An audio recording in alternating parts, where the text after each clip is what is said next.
Olá, seja muito bem-vindo, muito bem-vinda ao curso básico sobre blockchain e criptomoedas. Eu sou o professor Matheus e hoje a gente vai começar a terceira parte do curso, em que eu vou responder para você a essa pergunta que está aparecendo aqui. O que são altcoins? Então, a ideia nessa terceira parte é falar sobre as altcoins, o que são, quais são as principais, falar sobre ICOs e a gente termina o curso então falando sobre smart contracts. Mas esses outros aspectos a gente vai ver então em aulas futuras. Nessa aula de hoje, repito, vou falar para vocês sobre isso. O que são as altcoins? E aí hoje, então, vou falar sobre elas e quais são as principais. Então, em primeiro lugar, como eu pus aqui, as altcoins correspondem a toda e qualquer criptomoeda que não seja o Bitcoin. De maneira geral, você pode entender uma altcoin como isso. Quer dizer, quando eu falei em outras aulas do curso sobre o Ether, por exemplo, ou sobre a XRP, a Ripple, ou sobre a Litecoin, ou o Bitcoin Cash, ou Monero, enfim, qualquer outra moeda digital que não seja o Bitcoin é chamada de altcoin. Ou seja, seria uma moeda alternativa, digamos assim.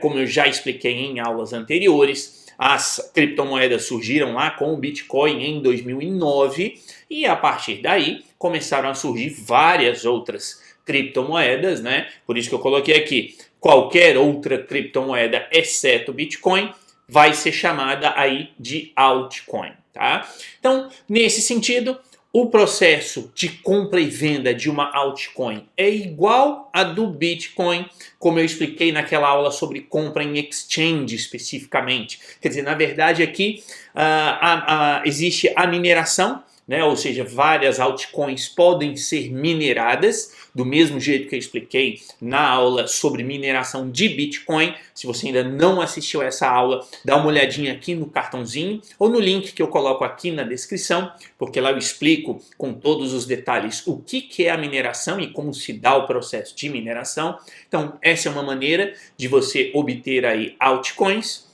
E a outra maneira é por meio de exchanges, ou seja, por meio da compra e venda nas casas, nas corretoras de criptomoedas. Também expliquei esse processo em 3 aulas específicas. Então, se você ainda não assistiu, dá uma olhadinha aqui no cartãozinho que eu vou deixar o link para a primeira aula e vou colocar aqui na descrição os links dessas 3 aulas aí seguidas para você. Então, lembrando e resumindo, você coloca dinheiro, dinheiro aí real ou dólar ou euro que você tiver na sua corretora, compra Bitcoin e com o Bitcoin você compra as altcoins, no caso, as outras criptomoedas. Essa é inclusive a sugestão que eu já deixo aqui para você. Se você está entrando agora nesse mercado de criptomoeda, comece pelo Bitcoin, ou seja, você vai ver lá o Bitcoin está custando aí 30 mil reais e outras moedas custam R$1.000. Então, eu vou comprar aquela que é mais barata.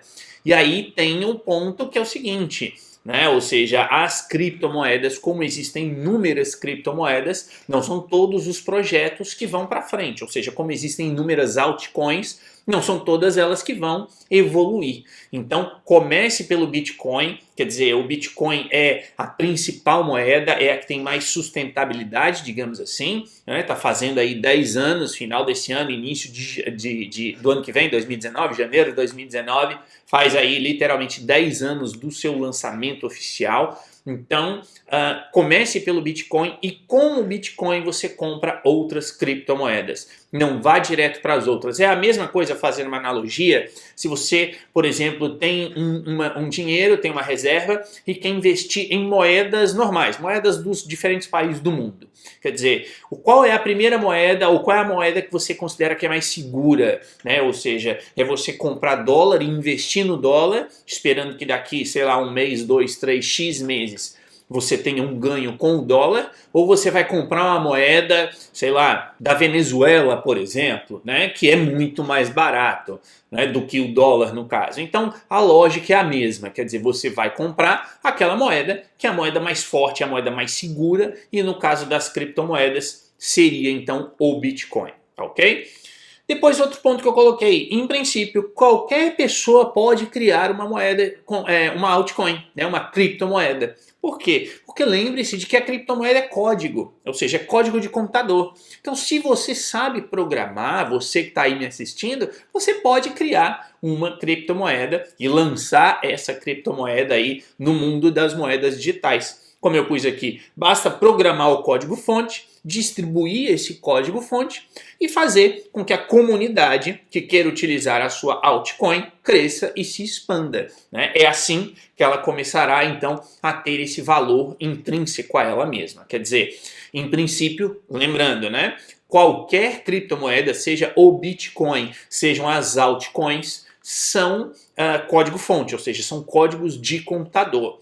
Primeiro aspecto. Segundo aspecto, geralmente essas moedas são open source, ou seja, o código delas é aberto, qualquer pessoa tem acesso. Se você quiser saber como funciona o Bitcoin, você tendo aí uma noção de programação, você pode baixar o código-fonte do Bitcoin e verificar ali quais são as funções, quais são os if-elses que acontecem ali dentro do código, qual é então a programação que está ali. E você pode criar a sua altcoin sem problema nenhum. A questão, como eu pus aqui, é fazer com que sua altcoin seja utilizada e tenha valor na comunidade. É isso que vai fazer então a sua moeda ter esse valor, né?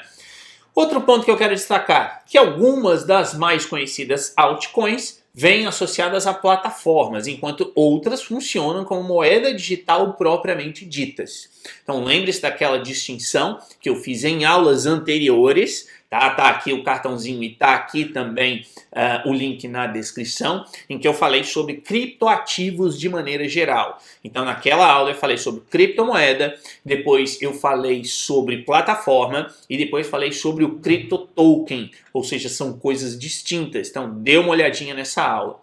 Então primeiro, por exemplo, o Ether, né, que é considerada aí a segunda moeda digital mais importante, não a mais valiosa, pelo menos no momento em que eu estou escrevendo, que eu estou gravando aqui esse vídeo, né? Nesse momento o Ripple é a segunda moeda de mais valor, quer dizer, o Bitcoin é a primeira e o Ripple é a segunda, mas o Ethereum, né, o Ether no caso, é a considerada moeda, a segunda moeda mais importante.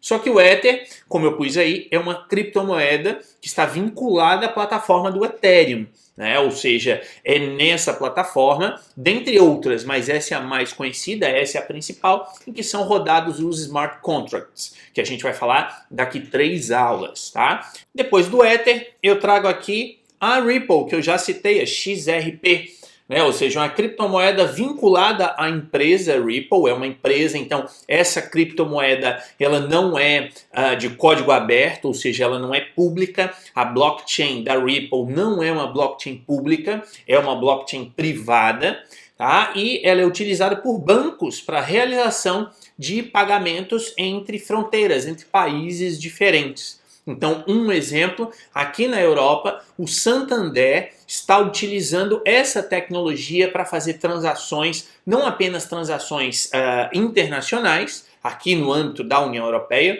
mas também transações locais. Ou seja, no aplicativo do Santander, né, de celular aqui em Portugal, por exemplo, existe lá uma opção chamada transação imediata, que é utilizada com base na tecnologia, na plataforma da Ripple, no caso. E uma terceira moeda que eu quero trazer aqui como exemplo é o Bitcoin Cash, que é um hard fork do Bitcoin original, ou seja, o hard fork aqui é no sentido de ser uma divisão, né, da blockchain, ou seja, existia a blockchain do Bitcoin, chegou um determinado momento em que ali houve uma distinção, né, ou uma diferença entre as pessoas que faziam parte. Então, a partir daquele código-fonte, como eu falei agora há pouco, que é público, que todo mundo conhece, um grupo resolveu se fundamentar no Bitcoin, mas a partir daquele momento criar ali um processo diferente. Então, agora existe o Bitcoin, que é o BTC, a sigla BTC,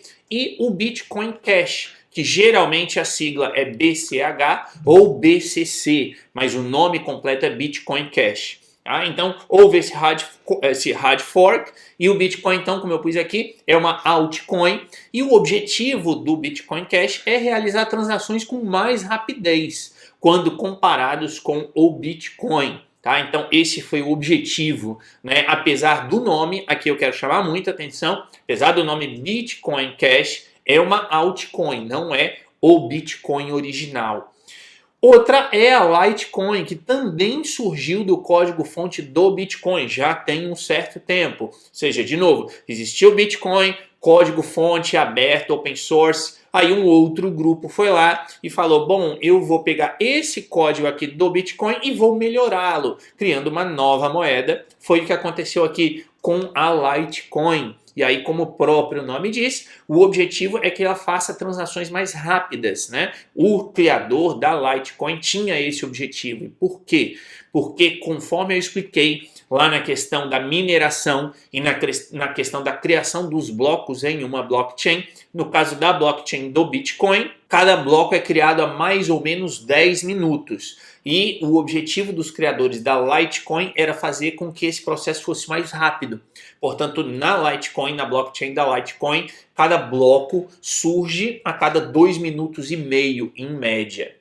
E ainda a Monero, que é considerada como uma das moedas mais anônimas, efetivamente anônimas que existe. Como eu pus ali, né, tirando lá do white paper deles, eles colocam que a Monero é uma moeda segura, privada e irrastreável. E por que isso? Porque o Bitcoin, o Ether ou a Ripple nem se fala, né? Mas muitas moedas elas não são anônimas. Aqui fazendo um parênteses, se você pensa que eu vou comprar Bitcoin porque é impossível de rastrear, né? Moeda digital, ninguém vai achar, vou usar uma VPN, etc. Tire isso da sua cabeça, isso é ilusão. Tá? As moedas digitais em geral, elas não são anônimas. Ou seja, em princípio, ninguém sabe quem é o dono daquela carteira, é claro, né? Mas é plenamente possível descobrir quem é a pessoa fazendo uma série aí de associações entre o endereço e o IP, por exemplo. Tá? Então, é possível descobrir, sim, quem é o dono de determinada carteira de Bitcoin, por exemplo. A Monero surgiu com essa proposta de efetivamente evitar que se encontre o dono, né, da carteira, que ela seja realmente anônima, como está aqui, é uma das moedas que tem esse objetivo. E coloquei aqui, né, estou fazendo esse vídeo agora em outubro, né, de 2018, e nesse momento em que eu estou gravando esse vídeo, existem mais de 2.000 altcoins, ou seja, existem mais de 2.000 criptoativos de acordo com esse site, o CoinMarketCap, que é um site que eu recomendo a você, né, que quer ver lá qual é o valor das moedas, dê uma olhadinha, né, conheça esse site, também deixo o link aqui na descrição para você não precisar digitar nada, só clicar ali para você ver quem é a moeda dominante, digamos assim, qual é o valor de mercado, quanto que ela subiu, quanto que ela desceu. Então, vale a pena, se você realmente quer conhecer a fundo essa questão das moedas digitais, dê uma olhadinha nesse site que vale a pena. E aqui, só a título de curiosidade, quer dizer, eu planejei, obviamente, né, essa aula, e há 2 dias atrás eu olhei no CoinMarketCap e estava lá que existiam 1.950 ativos. E hoje, antes aqui de vir gravar essa aula, eu entrei lá novamente para ver e já estava mais de 2.000. Então, provavelmente, quando você estiver assistindo esse vídeo, agora vai estar mais de 2.000 ou mais de 3.000, quem sabe, dependendo aí da época em que você assistir. Ou seja, a cada dia que passa, surgem novos e novos e novos criptoativos, novas altcoins, justamente por essa questão que eu coloquei, da facilidade que é, se você é um programador, você cria uma criptomoeda a qualquer momento, sem problema algum. Bom, essa aula já está ficando um pouquinho longa, então eu vou parar por aqui, vou cortar ela aqui na metade, mas eu vou fazer aí a segunda parte, logo em seguida, vai ser o próximo vídeo que eu vou disponibilizar aqui para você. Então, se você aí já estiver assistindo no momento em que a aula já está disponibilizada, já dá uma olhadinha aqui nesse cartãozinho que eu estou deixando aqui em cima e também aqui no link logo abaixo, que você já vai ser direcionado então para a segunda parte dessa aula sobre altcoins. Se você tiver qualquer dúvida sobre o que eu falei nessa aula, deixe aqui embaixo nos comentários a sua pergunta, que com certeza irei responder para você em uma próxima oportunidade. Muito obrigado por ter assistido, um abraço e a gente se vê então na nossa próxima aula. Até lá!